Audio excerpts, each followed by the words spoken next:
Je préfère l'immobilité qui règne ici.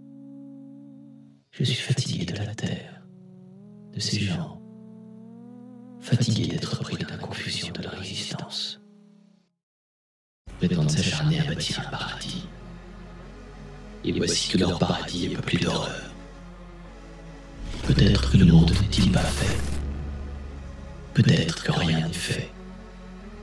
Une horloge, son artisan.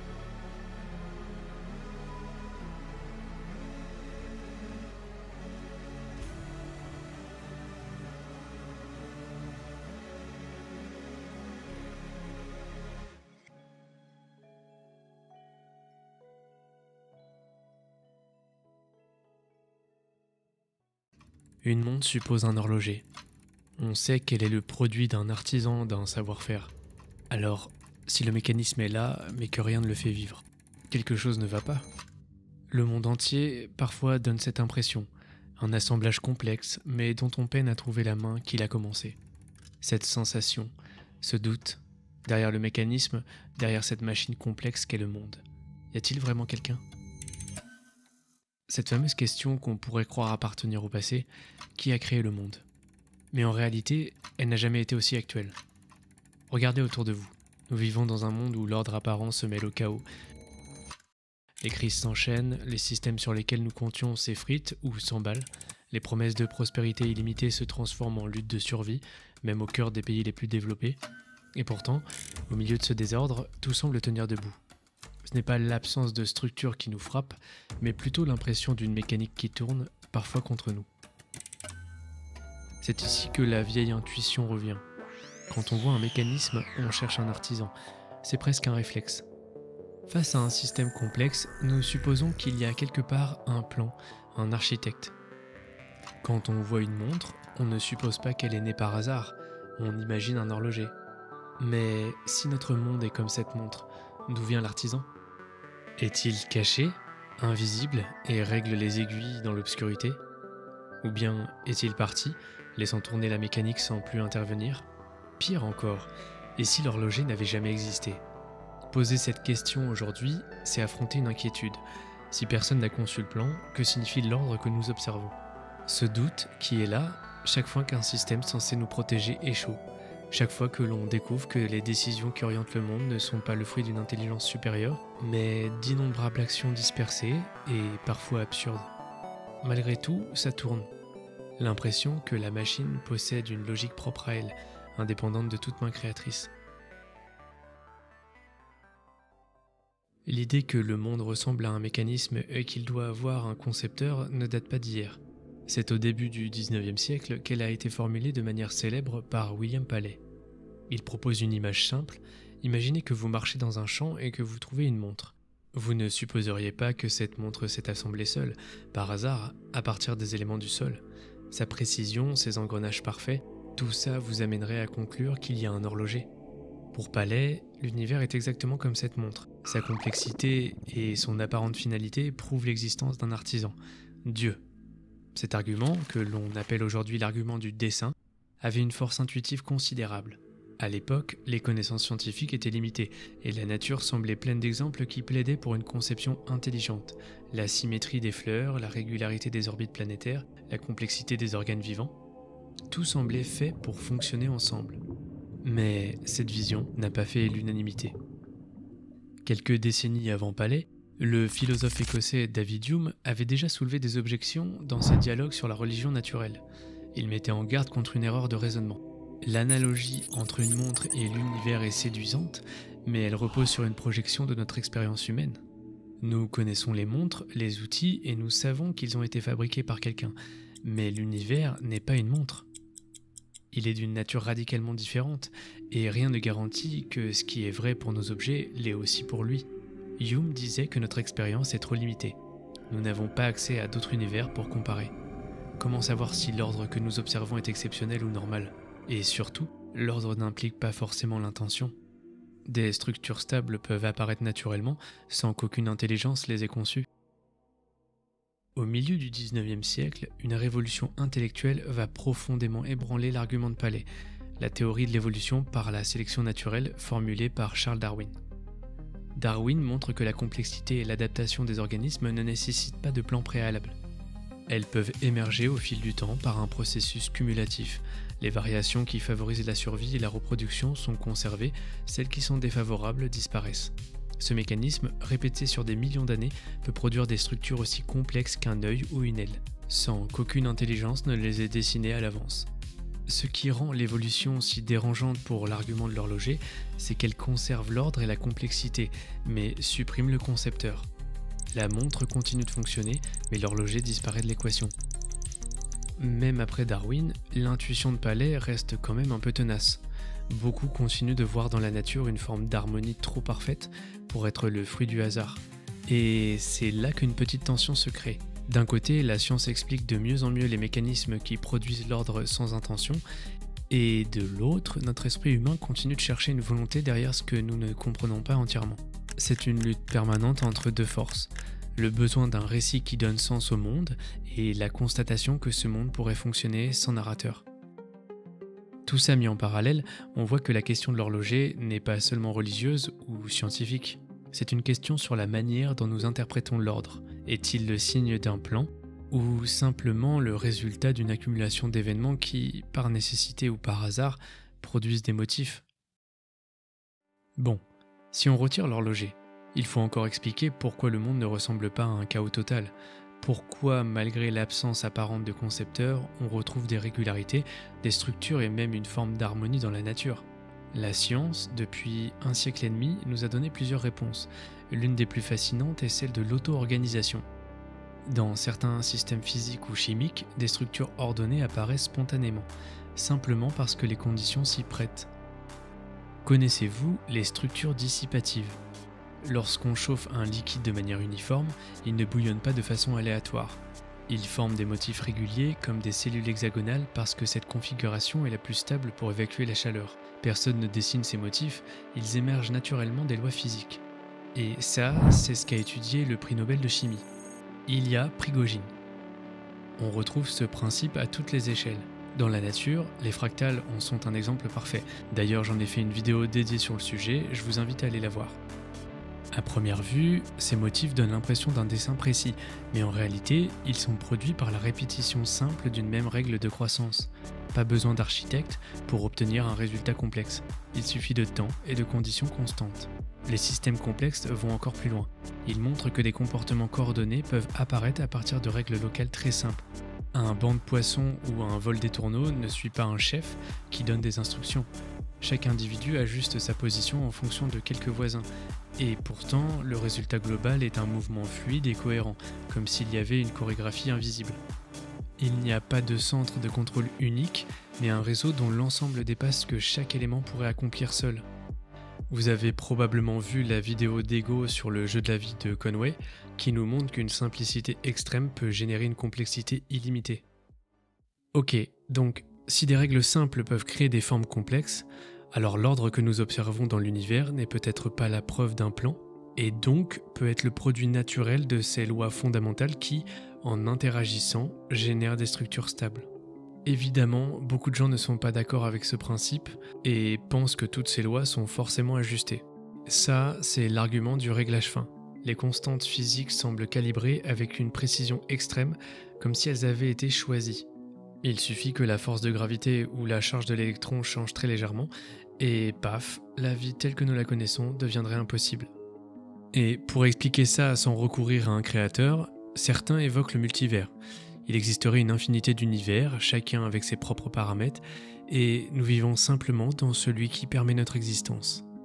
Et bien sûr, d'autres défendent que ce que nous appelons ajustement n'est qu'une illusion liée à notre point de vue.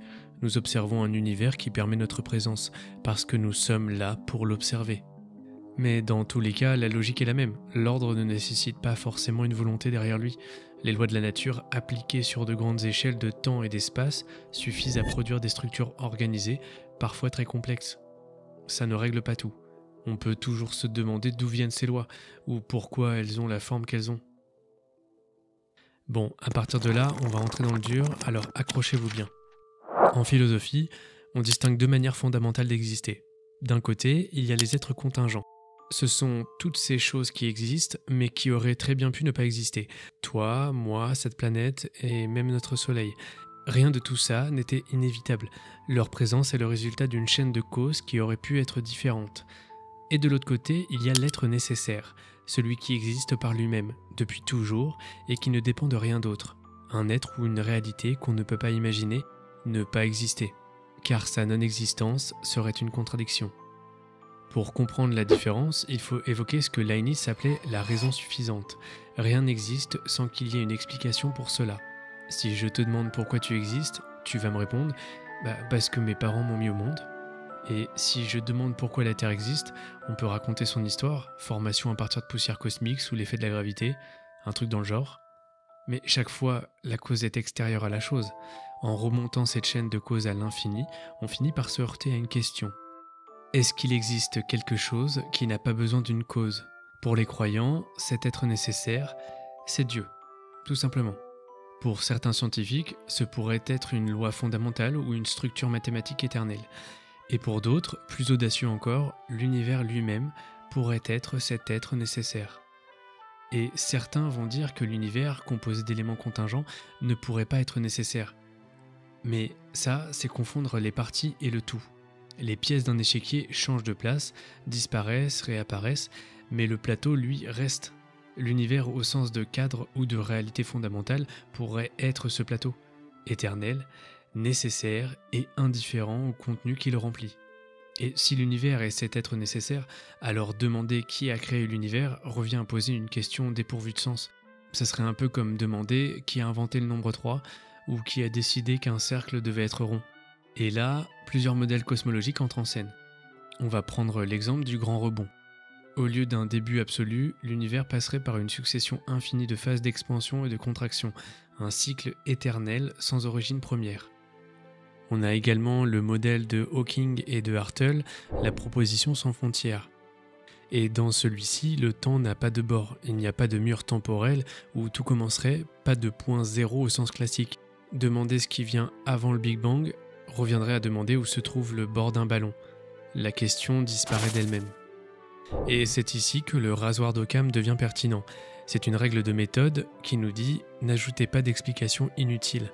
Si un modèle de l'univers fonctionne sans avoir besoin d'introduire un créateur, il est méthodologiquement plus simple de s'en tenir à ce modèle. Au moins tant qu'aucune preuve ne nous oblige à ajouter une entité supplémentaire. Et en fonction de ça, l'univers pourrait être à la fois éternel, autosuffisant, et donc nécessaire. Une mécanique qui tourne sans personnage pour l'avoir mise en marche. Pas besoin d'artisan, il a toujours été là, il sera toujours là. La question « qui l'a créé ?» se dissout, avalée par l'évidence. Bon, maintenant vous me connaissez un petit peu, j'ai pour habitude de traiter les sujets évoqués dans les vidéos à travers un peu de littérature et d'autres formes artistiques. Et c'est pourquoi je vous présente En attendant Godot, une pièce de Samuel Beckett.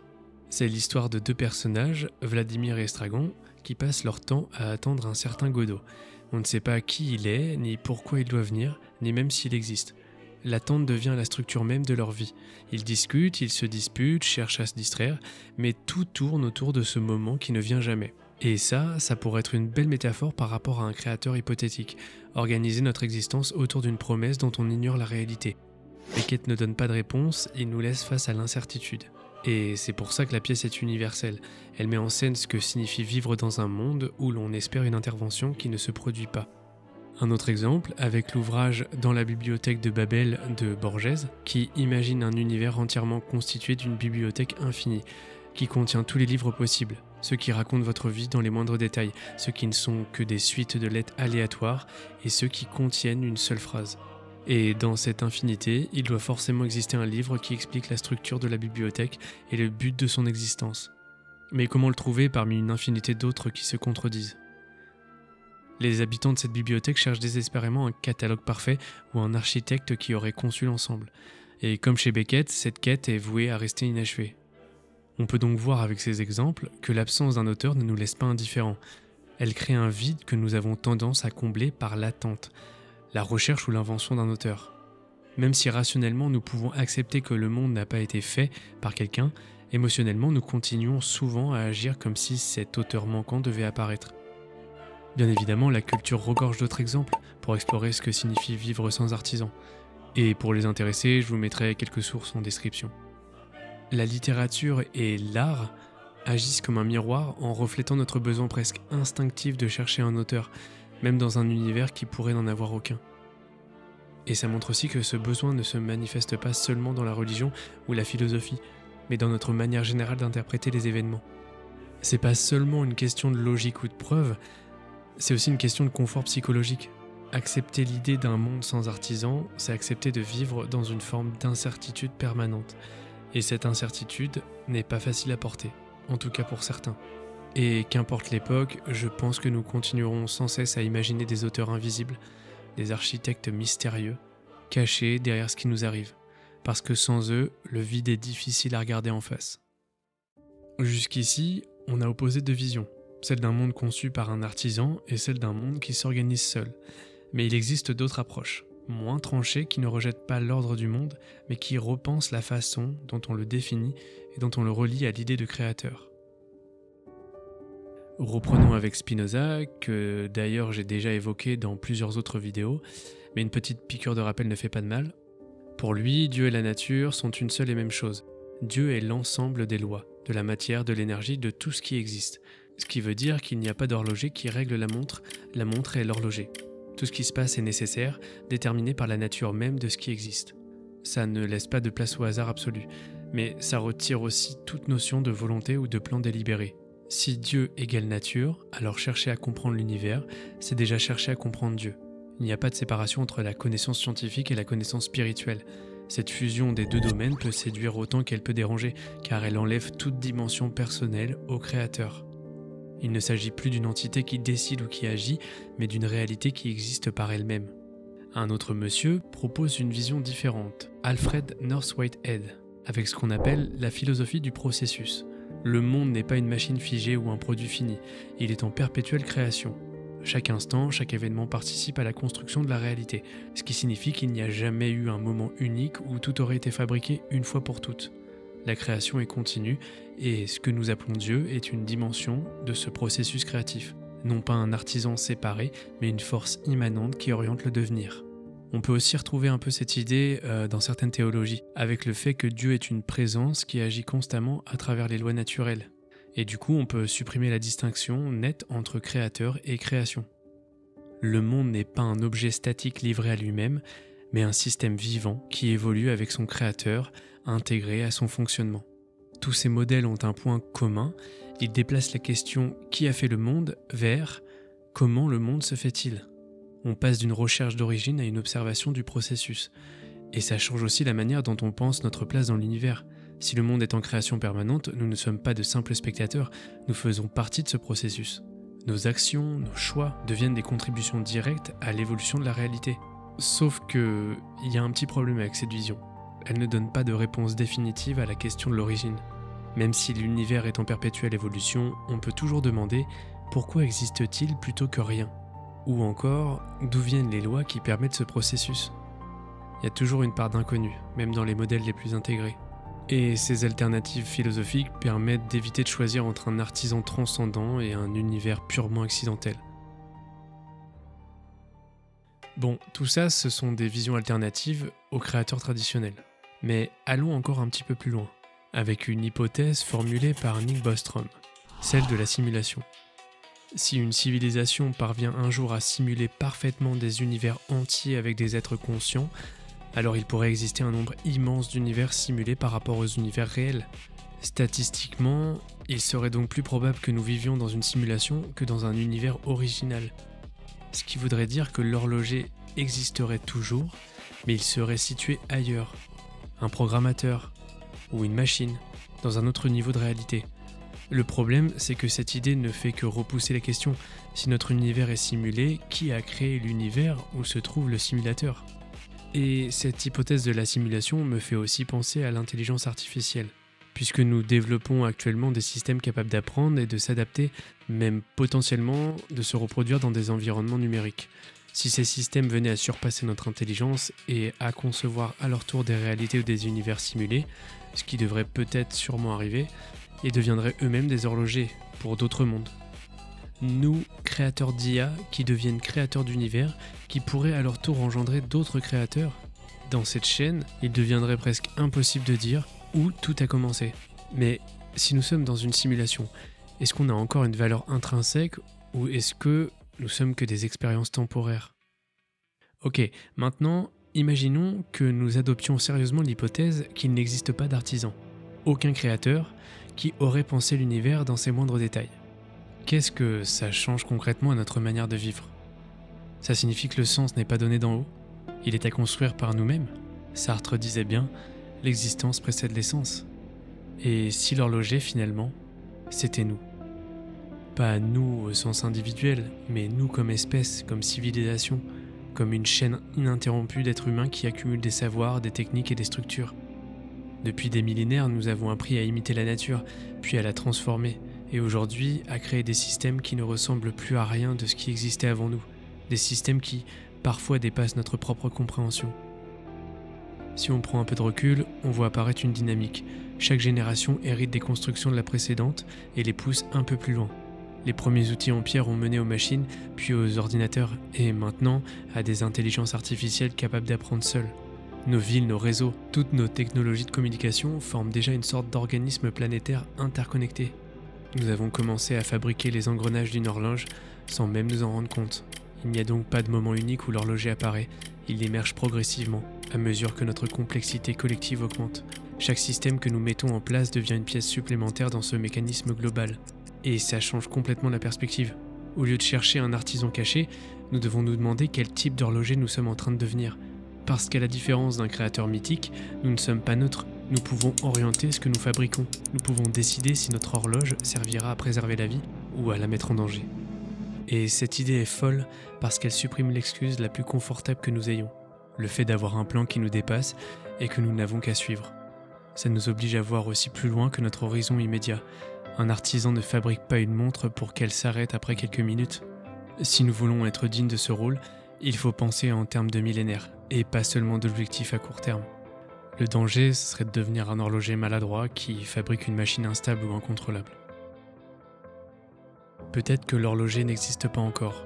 Peut-être que l'horloger, c'est l'humanité dans son ensemble, lorsqu'elle choisit de prendre sa place dans la construction du monde. Peut-être que l'horloger, c'est chaque individu qui, à son échelle, contribue à faire tourner la mécanique sans la briser. La question n'est donc plus qui a créé le monde, mais quel monde voulons-nous fabriquer ?